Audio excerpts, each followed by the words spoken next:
Assalamualaikum warahmatullahi wabarakatuh. Hai. Perkenalkan, nama saya Desi Saidatul Mutia dari kelas 5B PBSI reguler.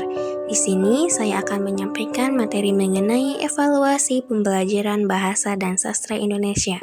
Yuk, simak materinya dengan baik ya.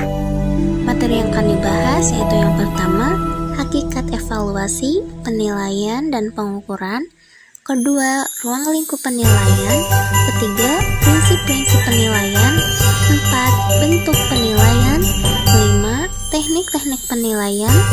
6, mekanisme penilaian. 7, prosedur penilaian. 8, instrumen penilaian dan rubrik penskoran. 9, langkah-langkah pelaksanaan penilaian. 10, PAP dan PAN. Materi pertama yaitu hakikat evaluasi, penilaian, dan pengukuran. Yang pertama yaitu menurut H.M. Soekardi. Evaluasi yaitu proses pemahaman atau memahami, memberi arti, mendapatkan dan mengkomunikasikan suatu informasi bagi keperluan pengambilan keputusan.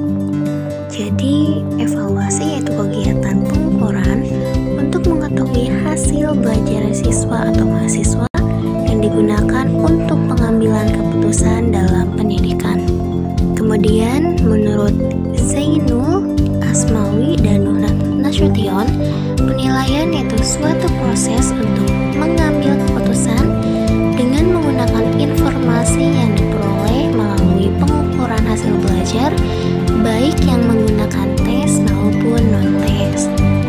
Nah, jadi penilaian yaitu suatu keputusan yang mencakup kegiatan mengumpulkan atau menganalisis yang dapat digunakan untuk membuat kesimpulan tentang karakteristik seseorang. Dan yang terakhir yaitu menurut Suprananto, pengukuran merupakan cabang ilmu statistika terapan yang bertujuan untuk membangun dasar-dasar untuk mengembangkan tes yang lebih baik lagi, sehingga bisa menghasilkan tes secara valid. Jadi dapat disimpulkan bahwa pengukuran yaitu suatu proses kegiatan untuk menentukan kuantitas sesuatu, dan proses pengukuran harus menggunakan alat ukur. Kemudian materi yang kedua yaitu ruang lingkup penilaian. Nah, ruang lingkup penilaian yaitu ranah belajar peserta didik atau aspek-aspek yang dikembangkan dalam proses pembelajaran. Aspek-aspeknya yaitu ada ranah sikap. Ranah sikap yaitu segala aspek yang mencakup penanaman nilai-nilai dan karakter yang diwujudkan dalam bentuk perilaku. Kemudian, ranah pengetahuan. Nah, ranah pengetahuan yaitu segala aspek yang mencakup kemampuan berpikir atau aktivitas otak. Yang terakhir yaitu ranah keterampilan, yaitu segala aspek yang mencakup kemampuan untuk menciptakan, membuat, atau mengembangkan sebuah ide. Nah, ruang lingkup penilaian dijelaskan pada pasal 3 Permendikbud nomor 23 tahun 2016, yaitu penilaian sikap bertujuan untuk memperoleh deskripsi perilaku peserta didik. Perilaku yang dimaksud yaitu perkembangan peserta didik dalam proses pembelajaran. Kemudian, prinsip-prinsip penilaian. Yang pertama yaitu mendidik, yaitu mampu memberikan sumbangan positif terhadap peningkatan pencapaian belajar peserta didik. Hasil penilaian harus dapat memberikan umpan balik dan memotivasi peserta didik untuk lebih giat lagi belajar. Kedua yaitu terbuka, yakni prosedur penilaian, kriteria penilaian, dan dasar pengambilan keputusan diketahui oleh pihak yang terkait. Ketiga yaitu menyeluruh, yakni meliputi berbagai aspek kompetensi yang akan dinilai. Yang keempat yaitu terpadu dengan pembelajaran, yakni menilai apapun yang dikerjakan peserta didik dalam kegiatan belajar mengajar itu dinilai.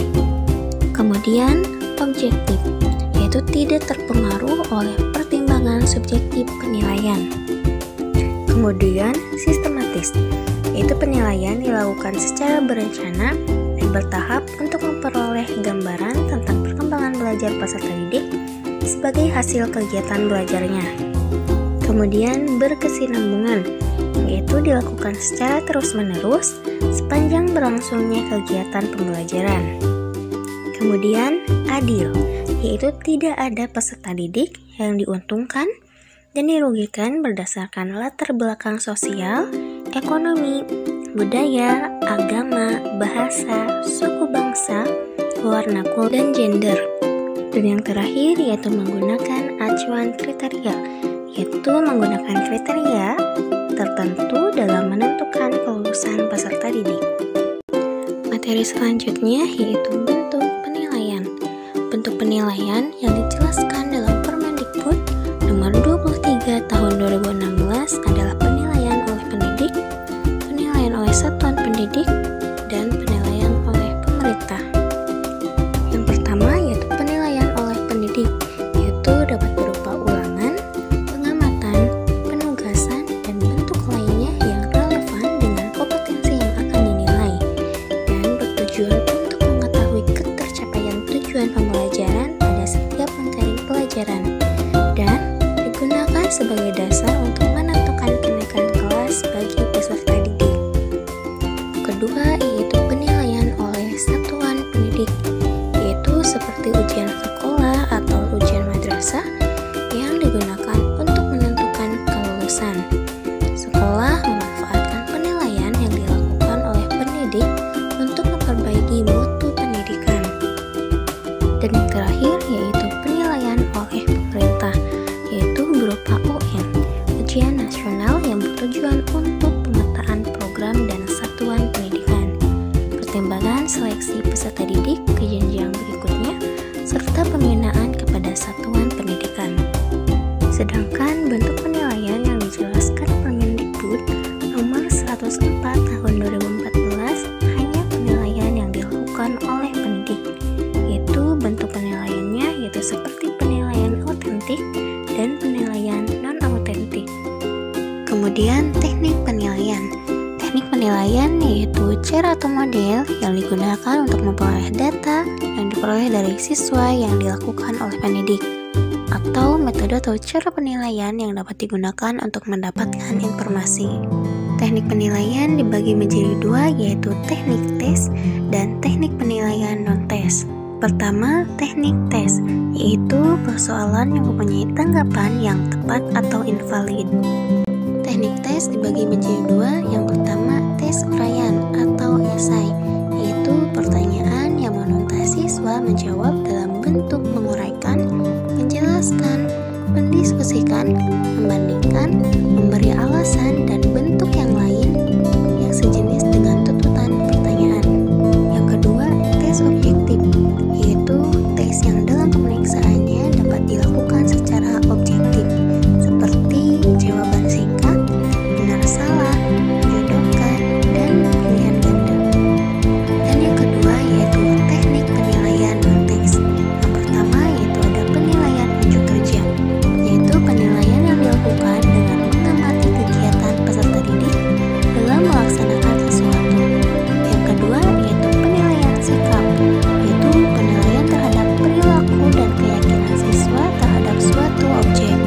Yang ketiga yaitu penilaian proyek, yaitu penilaian suatu tugas yang harus diselesaikan dalam periode atau waktu tertentu. Keempat yaitu penilaian produk, yaitu penilaian terhadap proses pembuatan dan kualitas suatu produk. Penilaian ini bisa berupa makalah, paper, dan karya tulis. Kelima yaitu penilaian portofolio, yaitu suatu koleksi pribadi hasil pekerjaan seorang siswa, dan ini bersifat individual yang menggambarkan taraf pencapaian kegiatan belajar, kekuatan dan pekerjaan terbaik siswa.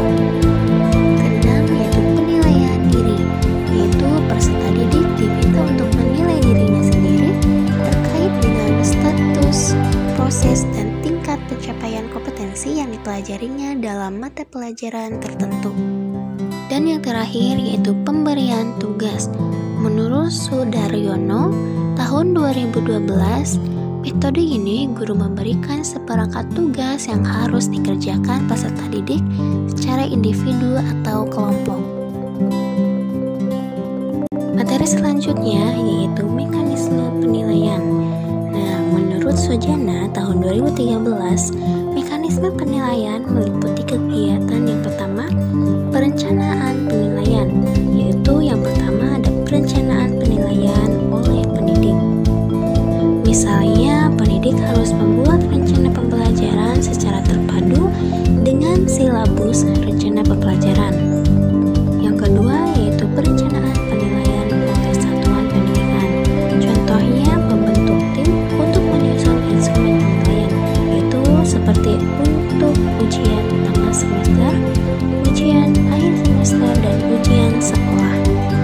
Ketiga yaitu perencanaan penilaian oleh pemerintah, semisal menentukan kriteria kelulusan ujian nasional.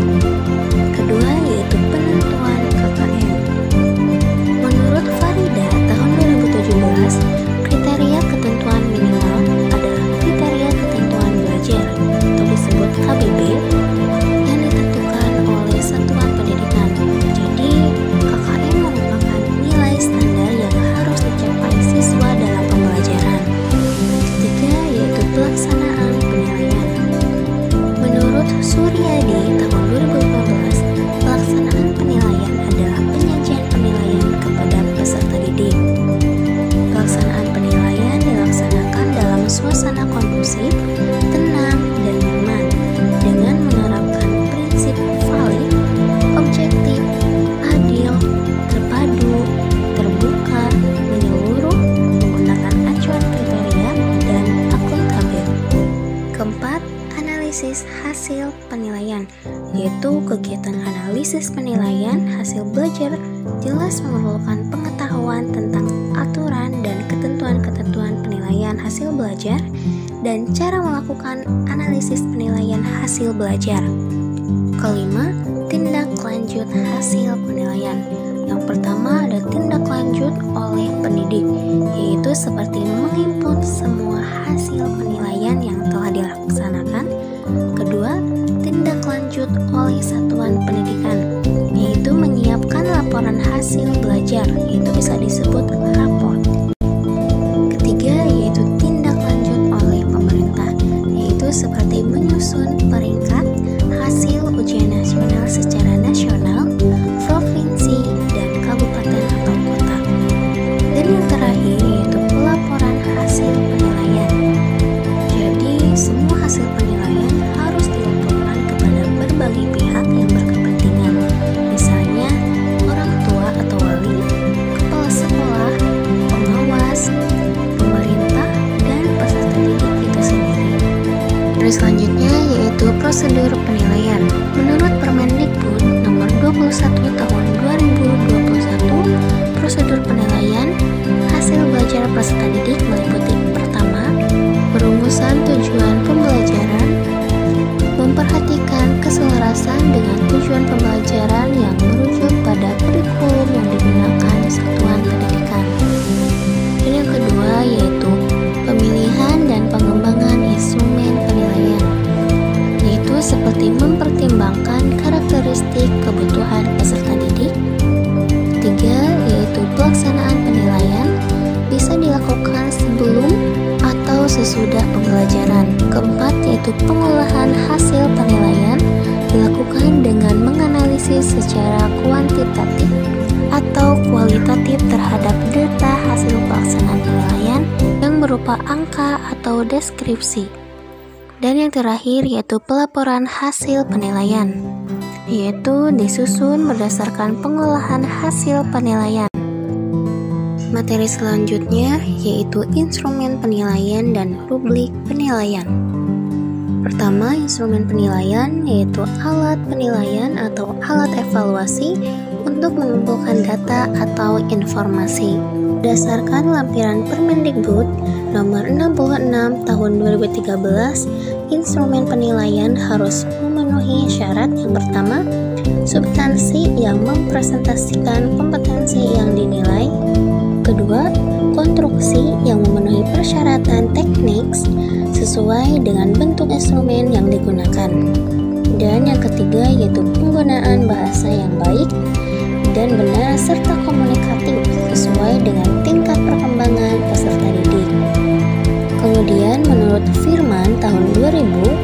Instrumen penilaian dibagi menjadi dua kelompok, yaitu tes dan non-tes. Kemudian rubrik penilaian, yaitu panduan penilaian yang menggambarkan kriteria yang diinginkan pengajar dalam menilai atau memberi tingkatan dari hasil pekerjaan peserta didik. Dan manfaat rubrik penilaian yaitu salah satunya meningkatkan pemahaman siswa. Di rubrik dapat membantu siswa memahami ekspektasi guru dan standar yang perlu dicapai dalam tugas mereka. Selanjutnya, langkah melakukan proses penilaian dan laporan hasil penilaian. Yang pertama yaitu langkah melakukan proses penilaian. Yang pertama, membuat dan menetapkan rencana serta tujuan pembelajaran saat pembuatan RPP. Kedua, menentukan teknik penilaian yang tepat. Tiga, melakukan proses penilaian. Empat, menganalisis penilaian. Dan kelima, menyesuaikan pembelajaran. Kemudian, pelaporan hasil penilaian. Pertama, yaitu laporan harus bermakna. Kedua, laporan berisi proses dan hasil belajar. Ketiga, laporan dilakukan secara kontinu. Keempat, laporan disajikan komunikatif. Dan yang kelima, laporan harus perinci dan akurat. Dan materi terakhir yaitu PAP dan PAN.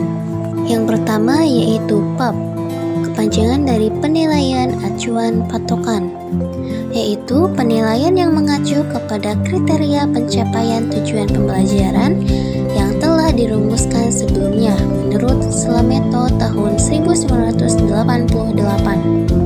Kemudian, ciri-ciri penilaian acuan patokan yaitu yang pertama, kelulusan seseorang ditentukan oleh satu patokan atau persyaratan tertentu, bukan ditentukan oleh ranking dalam kelompok tertentu.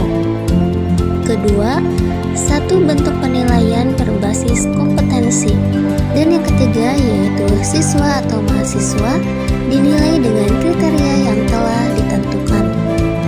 Kemudian PAN atau kepanjangan dari penilaian acuan norma. Jadi, penilaian yang dilakukan dengan mengacu pada norma kelompok atau nilai-nilai yang diperoleh siswa dibandingkan dengan nilai-nilai siswa lain dalam bentuk kelompok tersebut. Ciri dari penilaian acuan norma yaitu tidak untuk menentukan kelulusan seseorang, tetapi untuk menentukan ranking siswa atau mahasiswa dalam kelompok tertentu. Jadi, PAN yaitu sistem penilaian yang didasarkan pada nilai sekelompok siswa dalam satu proses pembelajaran sesuai dengan